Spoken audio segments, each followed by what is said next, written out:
이번 시간에는 새로운 콘텐츠로 빅데이터에 대해서 한번 알아보도록 하겠습니다. 같이 공부하러 가보실까요? 송승민의 특수교육. 안녕하세요. 송승민입니다. 이번 시간부터 시리즈로 빅데이터 분석에 대해서 살펴보도록 하겠습니다. 빅데이터 분석이라고 하니까 굉장히 어려운 거 아니야? 나에게 필요 없는 거 아니야? 이렇게 생각하시는 분도 있을 것 같아요. 하지만 박근혜 정부부터 정부 3.0을 표방하면서 대중들, 개인들에게 데이터를 공개하기 시작했죠. 그래서 이러한 부분들을 활용해서 많은 연구가 이루어지고 있습니다. 실제 실생활에서 고등학생이 이러한 서울시 혹은 경기도에서 제공하는 교통 관련된 정보를 통해서 대중교통 앱을 만들거나 버스 앱을 만들거나 그런 사례들도 많이 있습니다. 그리고 특수교육 분야에서도 어떻죠? 교육부 혹은 국립특수교육원에서 매년 특수교육 통계라는 부분을 제시하고 있죠. 그래서 특수교육 대상자에 대한 정보에 대해서 매년 제시하고 있습니다.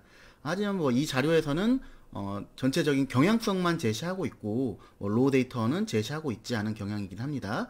그렇지만 어쨌든 우리가 이제 주변에서 데이터와 뗄래야 뗄 수 없는 지금 시대에 살고 있는 것 같습니다. 자, 그래서 오늘은 첫 시간이니까 빅데이터 분석에 대해서 전반적인 개념 그리고 사례와 실제 중심으로 한번 살펴보도록 하겠습니다. 빅데이터와 관련해서 여러분들은 정말 데이터의 홍수 시대에 살고 계시죠. 예를 들어서 예전에는 교수님 어렸을 때만 하더라도 플로피 디스켓이라고 해서 굉장히 작은 디스켓에 정말 작은 용량의 데이터가 들어가는데, 최근에 여러분들은 USB를 생각해 보시면 요즘에 메가바이트를 쓰는 경우도 많이 없는 것 같아요. 대부분 기가바이트 혹은 더 외장하드 같은 경우는 1테라, 2테라, 많게는 4테라까지 거의 테라 정도로 쓰고 있을 정도로 굉장히 많은 데이터를 담기 위해서 외부 저장 장치를 사용하고 계시리라 생각이 됩니다. 그만큼 여러분 주위에서 굉장히 많은 데이터를 지금 접하고 계시죠. 자, 그런데 그러한 많은 데이터 중에서 어떻게 나에게 맞는 데이터를 수집할 것인가, 그리고 그 데이터를 중심으로 나에게 어떻게 의미 부여를 할 것인가가 굉장히 중요하겠죠.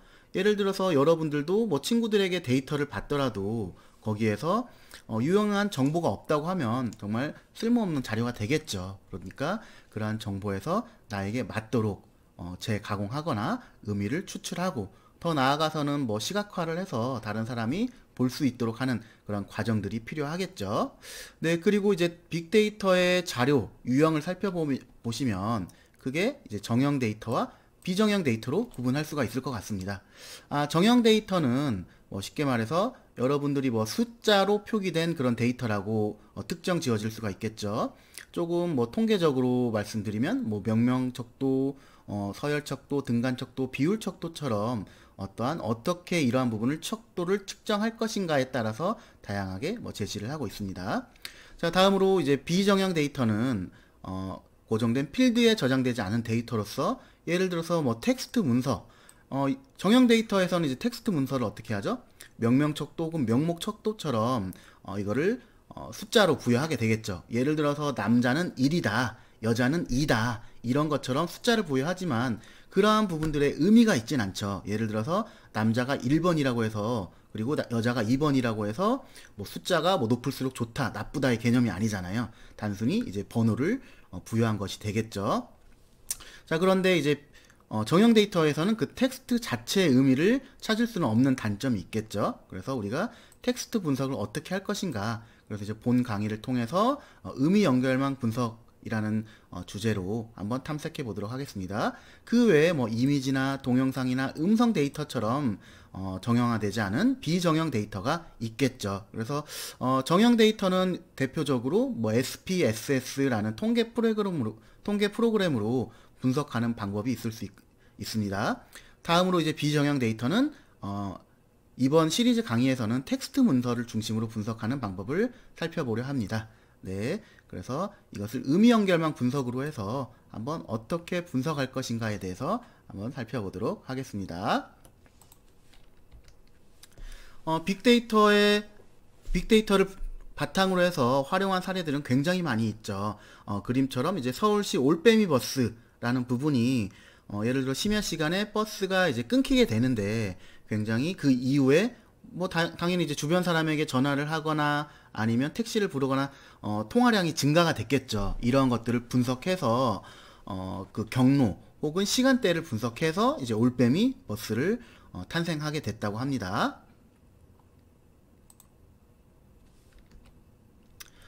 다음으로는 이제 SBS 뉴스에 나온 내용인데요. 이제 빅데이터가 낳은 히트 상품으로서 편의점에 있는 어떠한 물품이 많이 나가는지 보니까 김치찌개 맛 컵라면도 나가면서 컵라면을 구매하는 사람들이 감자 스낵을 같이 구매를 한 거예요. 그래서 이러한 편의점 업계 혹은 관련된 제조업체에서 이러한 부분에 착안해서 김치찌개 맛 컵라면의 맛과 그리고 그 맛을 이제 감자 스낵에 넣어서 오모리 김치찌개 맛 감자 스낵을 만들었다고 합니다. 그래서 이러한 부분들이 소비자의 욕구를 파악해서 이러한 부분을 만들었다고 볼 수가 있겠죠.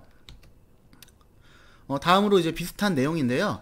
이러한 부분들이 이제 SNS에서 41억 건의 그 데이터를 분석을 했더니 거기서 나온 것 중에서 이제 맥주와 만두와 관련된 키워드가 같이 나왔다고 해요. 그래서 당연히 이제 맥주를 마시면서 안주로 이러한 부분들을 먹었겠죠. 그래서 이러한 부분을 착안해서 맥주와 만두를 함께 이제 혼용해서 이러한 부분을 홍보하는 마케팅으로 활용했다고 합니다.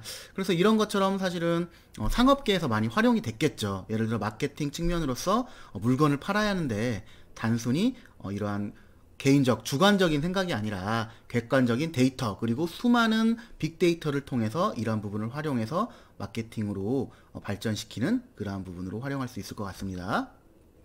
자, 그러면 특수교육 분야에서는 어떻게 활용할 것인가 라는 부분입니다. 지금 이제 제시된 논문은 이제 제가 작년에 썼던 논문인데요. 이제 의미연결망을 분석을 활용해서 중도중복장애 학생 연구의 지식구조를 분석한 거예요. 중도중복장애가 여러분들 잘 아시는 것처럼 2012 특수교육 교육과정에서 이제 처음 제시가 됐죠. 그래서 중도중복장애 학생들을 위해서 학교 교육과정을 편성 운영할 수 있다라고 제시하고 있는데, 첫 번째는 뭐였죠? 예를 들어서 교과와 창의적 체험활동의 비율을 50%까지 증감할 수 있다라는 부분으로 제시하고 있죠. 그리고 두 번째로는 교과의 내용에서 생활 중심으로 할 수 있다라는 부분으로 제시하고 있습니다.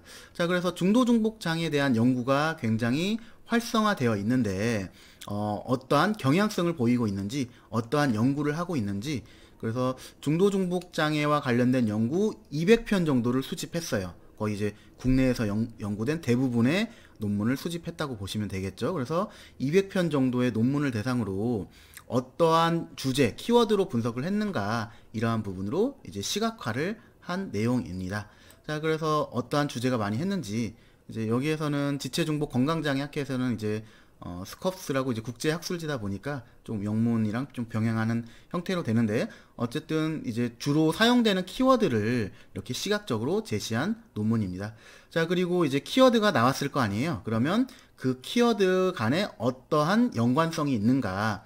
예를 들어서 아까 만두와 맥주가 연관된 것처럼, 혹은 맥주와 다른 안주도 연관될 수도 있겠죠. 그런데 이제 맥주와 만두가 주로 키워드로 강하게 연결됐다라는 것처럼 이제 주요 키워드별로 어떠한 단어와 깊게 연결이 되어 있는가, 그래서 이거를 뭐 중심성 분석이라고도 합니다. 그래서 이러한 부분을 분석한 내용입니다. 그래서 의미 연결망 분석은 아까 말씀드린 것처럼 다양한 데이터에서 의미를 찾는 과정이 굉장히 중요합니다. 그리고 이제 그거를 찾았다고 하면 독자들 혹은 연구자들이 시각적으로 파악할 수 있도록 시각화하는 과정들이 필요하겠죠. 그래서 뭐 이러한 사례들을 보면, 왼쪽에 보면 이제 박근혜 대통령이 어떠한 말을 했는가, 예를 들어 연설문이든가 아니면 다양한 자료에서 어떤 말을 했는가라는 부분으로 이제 분석한 시각화한 자료입니다. 자, 그리고 뭐 싸이와 관련된 어떠한 키워드로 하는가, 조금 더 시각적으로 싸이의 이미지를 이렇게 형상화해서 만든 자료입니다. 자, 그리고 영화에서도 굉장히 많이 활용되고 있죠. 그래서 지금 보고 계시는 자료는 이제 다크나이트라는 영화가 이제 리메이크 되었는데 영화를 본 사람들이 어떠한 댓글을 달았는지를 분석한 자료예요. 그래서 예를 들어서 뭐 다음이나 네이버 같은 포털에서 영화에 대한 댓글을 작성할 수가 있겠죠. 그래서 영화를 본 사람들이 어떠한 댓글을 주로 달았는지를 이제 시각화한 내용입니다. 자, 그리고 그 마지막으로 이제 두 개의 자료는 뭐 미국에서 굉장히 이슈가 됐던 자료이기도 하죠. 도널드 트럼프와 클린턴 후보자가 어떠한 말을 주로 했는지를 이제 주요 단어들을 시각화한 내용들입니다. 자, 그래서 이런 것처럼 단순히 여러분들이 굉장히 멀게만 느껴지겠지만 여러분들도 많이 접해 보셨을 것 같아요. 그래서 뭐 댓글 분석이던가 아니면 후보자가 어떤 말을 했는가 이런 부분들은 굉장히 많이 분석이 되고 있습니다. 네, 지금까지 빅데이터 분석의 이론과 실제에 대해서 간단하게 살펴봤고요. 다음 시간부터는 구체적으로 빅데이터 분석을 하기 위해서 프로그램을 설치하는 과정부터 해서 천천히 한번 살펴보도록 하겠습니다. 네, 다음 시간에 뵙도록 하겠습니다. 영상을 재밌게 보셨나요? 재밌게 보셨다면 위에 있는 구독 버튼을 꾹 눌러주세요.